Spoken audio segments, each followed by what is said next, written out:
This happened last summer and is probably the weirdest and scariest thing that has happened to me. It was a warm New England summer night, and my friend, who I'll call Chris, was sleeping over at my house.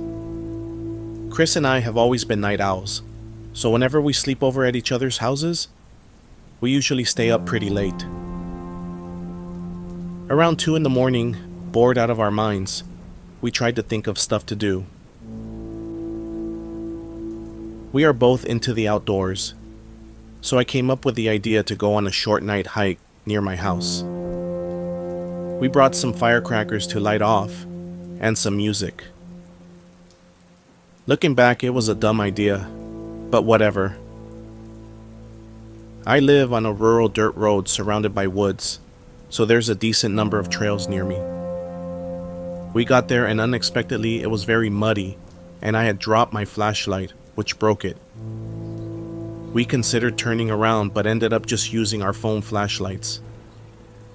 I have been to this place before and knew of a pond with a dock on the trail that we could go to. The hike to the dock only took about 20 minutes.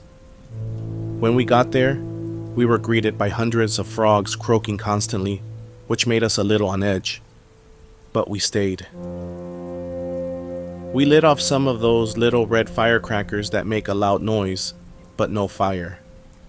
We started to play some music on our speaker, and were starting to have a good time when Chris told me to turn the music down because he thought he heard something. I turned it down, and there was the sound of an engine in the not-so-far distance.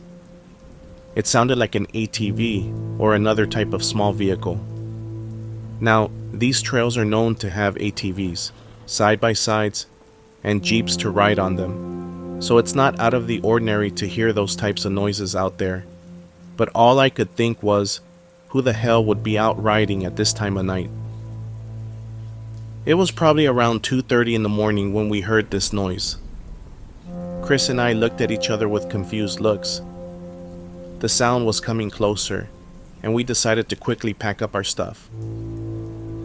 Whatever vehicle it was coming to our location, and we didn't know what else to do, so we hid in the nearby ditch. The vehicle reached us and stopped just before the opening to the dock, idling there for a solid 5 minutes. This is the weird part.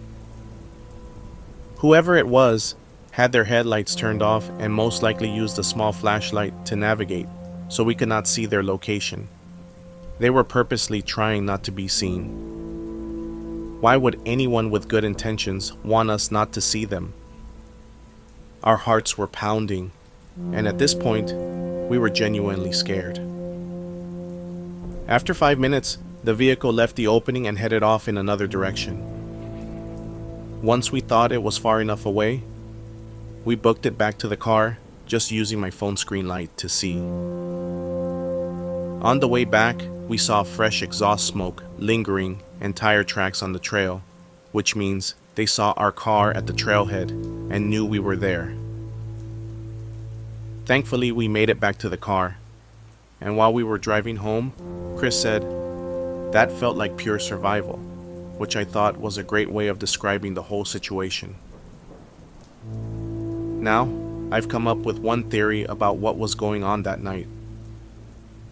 Maybe someone was late night cruising on the main road with their ATV and saw our car and thought we were lost and tried helping us. But that didn't explain why they were hiding their location. Besides the whole no headlights thing, I also thought it was weird that someone would be out there at that hour on their off-road vehicle. If anyone has any ideas about what was going on, please let me know.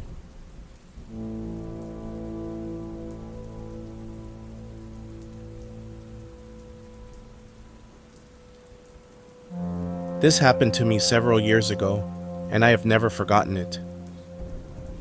One night, as I was lying in bed trying to get some sleep, my black cat Sabrina scratched at my bedroom door to be let out.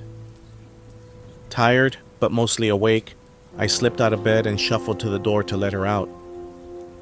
However, she guided me to the side door to go outside. I opened the door and pushed the screen door out of the way so she could leave. After I closed the screen door, I happened to look across the way, which is the side of the neighbor's house.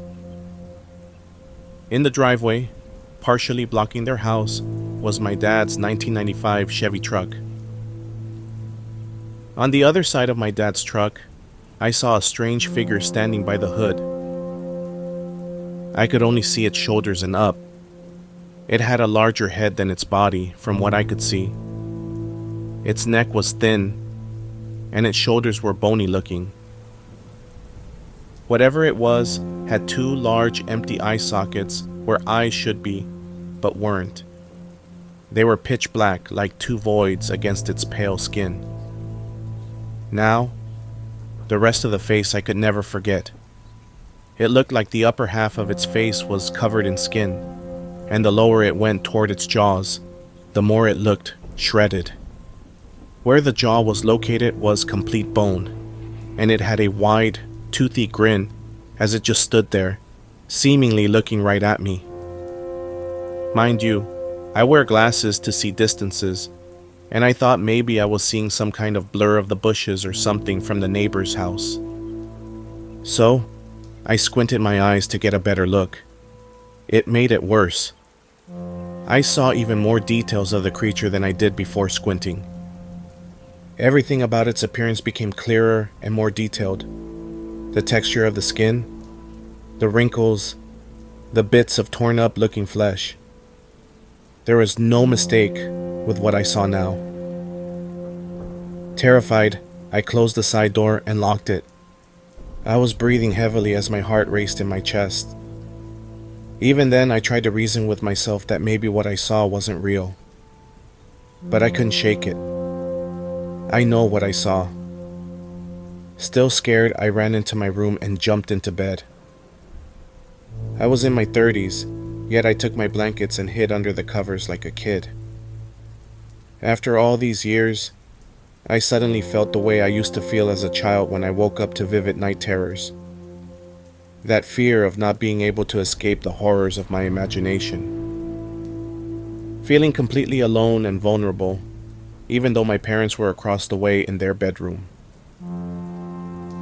As I hid under the blankets, I suddenly heard long, continuous scratches on my wall by where the creature was seen. It was like it was in my room, running a nail along my bumpy bedroom wall. I could hear the nail lightly thump each time it hit them. My panicking grew, and I felt more and more at the mercy of childhood trauma. I started to cry and tried to talk myself out of this fear that gripped me. Maybe this thing fed on fear, I thought to myself. Maybe it was getting a rise out of me and using my fear for its enjoyment. I tried to calm down and tell myself that everything was okay.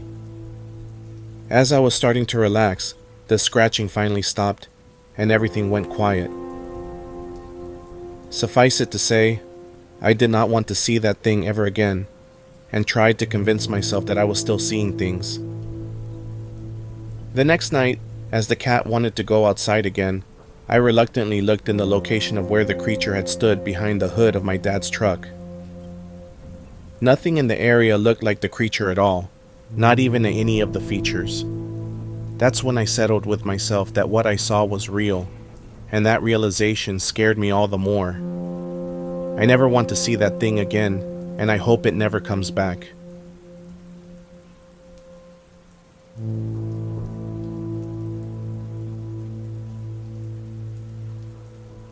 I'm 21 years old now, but this happened when I was younger. My family and I walked into our new house and started looking around. My 3 sisters instantly ran upstairs to pick their rooms, but I was still in the kitchen with my mother and father, just checking out how the kitchen and dining room looked. My mother told me to go upstairs and look for the room that I wanted, so I started running upstairs, excited to find my room. But on my way up, I saw my 3 sisters standing at the top of the stairs, all together, just quietly looking straight ahead. I got to the top with them and saw this black figure hunched over. It had no face, no legs that I could see, just a black cloaked figure. Then, suddenly, it ran into the middle room and shut the door. My sisters all ran downstairs to tell our parents, but I just stood there to make sure it didn't run out. Then my father ran up the stairs, saw the direction I was looking in, and ran into the room, with me following him, only to find that the room was completely vacant, with no traces of escape or any evidence of anything being in there. After that, our parents agreed that we should all sleep in the same room, which was my mother's room. I remember us all getting ready to go to sleep, and me being the last one to fall asleep. As soon as I closed my eyes, I had a dream that I was watching all of us asleep from the corner. I couldn't move at all. I could only just stand there and watch from the corner. Then suddenly, I was able to look down at my hands, and they weren't my hands. They were long and black with long nails. Suddenly, it forced me to look up at myself, and I charged at myself. I woke up to see that the room wasn't empty. It was full of people and even an ambulance. I asked what the matter was and how did everyone got here, but they only told me that I had been screaming the whole time. They didn't let me explain myself. They just picked me up on the carrier and took me to the car. But on my way out, I saw that thing in the corner again. And the weirdest part is that no one else remembers seeing that thing, and they say that they don't know what I was talking about. I need answers.